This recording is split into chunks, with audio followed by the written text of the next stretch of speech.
Hello dear subscribers, today I will tell you how you can easily fix your problem. So if Mac not see your flash USB, so how you can fix it?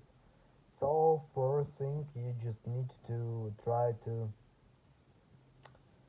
use another port for it and just connect to another.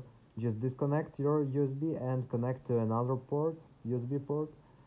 So if it doesn't help you, if you still have this error, so just try to restart your computer. Just tap on Apple logo, just choose restart, and just submit restarting your computer. And if it doesn't help you, if you still have this error, so just try to update your Mac. So just go to System Preferences, just tap on it.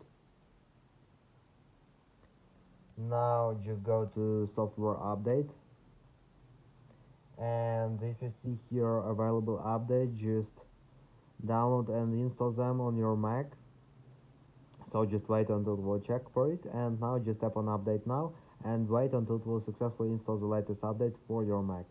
So this is the way how you can also do it. So thanks for watching, have a nice day, subscribe to my channel, click like, and goodbye.